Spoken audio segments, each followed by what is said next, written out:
قرآن پاک سورہ بقرہ آیت نمبر 248، قرآن ہے، سورہ بقرہ ہے، آیت نمبر 248 ہے، سنیے توجہ کے ساتھ۔ اس آیت میں ایک تابوت کا ذکر ہے، ایک صندوق کا ذکر ہے جس کو تابوت سکینہ کہتے ہیں، جس کو کیا بولتے ہیں؟ تابوت سکینہ، تابوت کا نام ہے یہ، اور قرآن پاک میں سورہ بقرہ میں اس کا ذکر ہے۔ تابوت بولتے ہیں اس کو، لیکن دراصل وہ ایک صندوق ہے۔ اس صندوق میں کیا تھا؟ تابوت کیا ہے؟ اس کی برکت کیا تھی؟ قرآن کیا کہتا ہے؟ سنیے، پہلے آپ سنیے کہ اس تابوت میں کیا تھا۔ اس میں حضرت موسیٰ اور حضرت ہارون علیہ السلام اور دیگر نبیوں کے تبرکات تھے۔ اس تابوت میں کیا تھے؟ انبیاء کرام کے تبرکات۔ ہوتا کیا تھا اس سے؟ بنی اسرائیل جو موسیٰ علیہ السلام کی قوم ہیں، یہ لوگ کیا کرتے تھے؟ جب بھی کسی قوم سے ان کی لڑائی ہوتی تھی نا، تو اس تابوت کو سامنے رکھ کر لڑائی کرتے تھے۔ اللہ تعالیٰ اس تابوت کی برکت سے بنی اسرائیل کو جیت عطا کرتا تھا، بنی اسرائیل کو فتح ملتی تھی۔ کیوں؟ اس تابوت کی وجہ سے۔ اس تابوت یعنی صندوق میں کیا تھا؟ اور بھی سنیے، آدم علیہ السلام کو جب صندوق ملا، اچھا صندوق بہت پرانا تھا، وہ آدم علیہ السلام کے زمانے کا تھا۔ آدم علیہ السلام کو جب وہ صندوق ملا تو اس میں تمام انبیاء کرام علیہ السلام اور ان کے مکانوں کی تصویریں تھیں۔ یہ اللہ کی قدرت کی طرف سے تھی، یعنی تصویروں کا معاملہ اپنی جگہ ہے، لیکن وہ جو تصویر تھی اس میں کیا تھی؟ وہ قدرت الہی کے طور پر کیا تھی؟ آدم علیہ السلام کو جب وہ صندوق ملا تھا، اس میں تمام نبیوں کی بھی تصویریں اور تمام نبیوں کی گھروں کی بھی تصویریں تھیں۔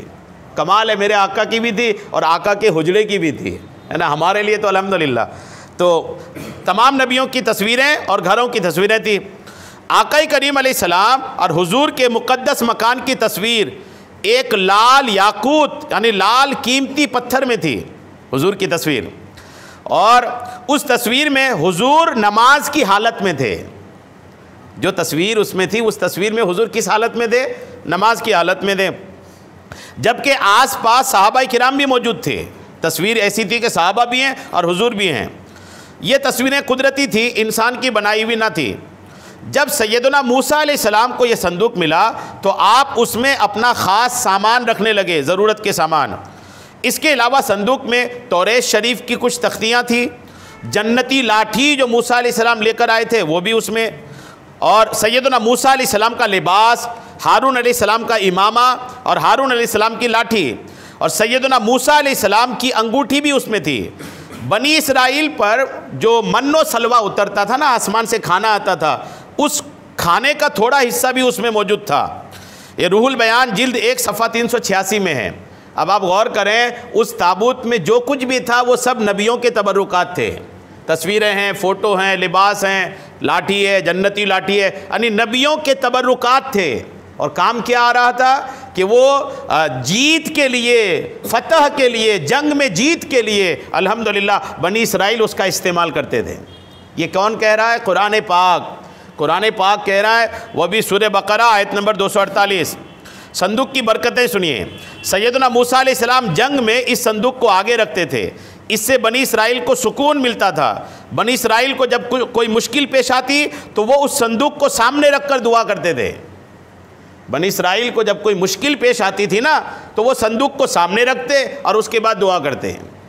ایک بار میں یہی جنازے کی نماز پڑھا رہا تھا، جنازہ پڑھا کے جب آیا نا تو کوئی ایک بندہ تھا ٹیڑھا میڑھا، کہنے لگا وہ جنازے کے بعد دعا کیوں مانگتے ہیں آپ؟ میں بولا آپ کو کوئی دقت ہے؟ بولے دیکھ کے ایسا لگتا ہے کہ آپ میت سے مانگ رہے ہیں۔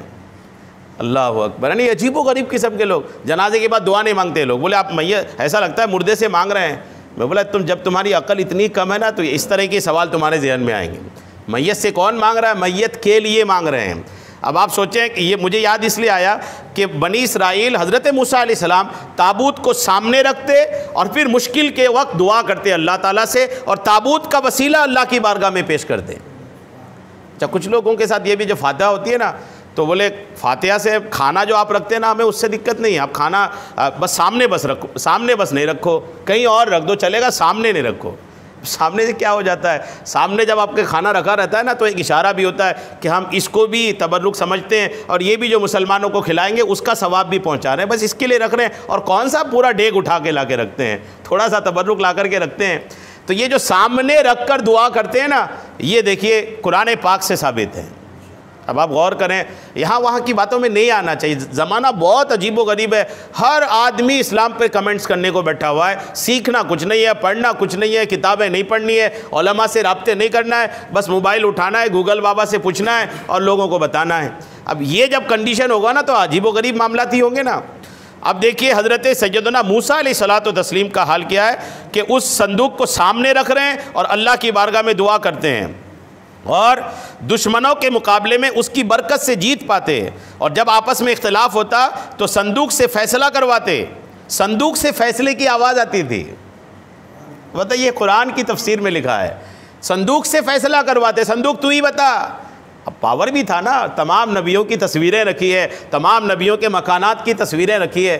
تبھی تو ہم لوگ کئی اولیاء کرام کی تبرکات ہمارے ہاں رکھے ہوتے ہیں، سالانہ اس کو دیدار کراتے. جیسے آپ کے مہاراشٹر میں خلد آباد میں حضور علیہ السلام کا جبہ شریف ہے، 12ویں شریف کو جبہ کا دیدار کراتے ہیں. میں کئی لوگوں سے سنا کہ جب وہ جبہ کا دیدار کراتے ہیں نا تو گرچہ وہ صحابہ نہیں ہے لیکن جو لوگ حضور کا جبہ نکال کر دیدار کراتے ہیں تو ایسا لوگ بتاتے ہیں کہ وہاں کا ماحول ایسا لگتا ہے کہ رسول اللہ تشریف فرمائے اور صحابہ حضور کے جبے کو نکال کر دیدار کراتے ہیں. یعنی اتنی تاثیر ہے، واقعی میں تاثیر ہوتی ہے. اگر تاثیر نہیں ہوتی نا، اگر اللہ والوں سے جڑی چیزوں میں تاثیر نہیں ہوتی تو مقام ابراہیم جو آپ حج و عمرہ کرنے جاتے ہیں، کعبے کے پاس جو مقام ابراہیم ہے، جس جگہ کے پاس ہر حاجی کو 2 رکعت نماز پڑھنے کا ہے، اس مقام ابراہیم میں حضرت ابراہیم علیہ السلام کی قدم کے نشان ہے. قدم کا نشان نہیں رکھا جاتا اور اس قدم کے نشان کے سامنے 2 رکعت نماز پڑھنے کو نہیں کہا جاتا. اور ہزاروں سال گزرنے کے بعد بھی آج بھی وہ پتھر وہاں رکھا ہی ہے. حکم بھی ہے رکھنے کا، ہٹا نہیں سکتے. اس لیے بھی ہٹا نہیں سکتے کہ اس جگہ حکم ہے 2 رکعت نماز پڑھنے کا. سعودی حکومت کئی چیزیں ہٹا دی لیکن اس کو نہیں ہٹا سکتی. اس لیے نہیں ہٹا سکتی کہ قرآن میں اس کا ذکر ہے اور قرآن نے ہی کہا ہے کہ اس کی جگہ آپ نماز پڑھنے کا مصلی بناؤ. اور وہ ہے کیا؟ وہ پتھر. اس پتھر میں ہے کیا؟ حضرت ابراہیم علیہ السلام کے قدم کے نشان، اور کچھ نہیں ہے. اب غور کریں کہ تبرکات جو ہے نا وہ الحمدللہ ہمارے یہاں تبرکات کی اہمیت جو ہے وہ قرآن پاک کی تفاسیر سے ثابت ہے. اور بلائیں اور آفتیں صندوق کی برکت سے ٹل جاتی تھی. ایک تو آپ نے یہ سورہ بقرہ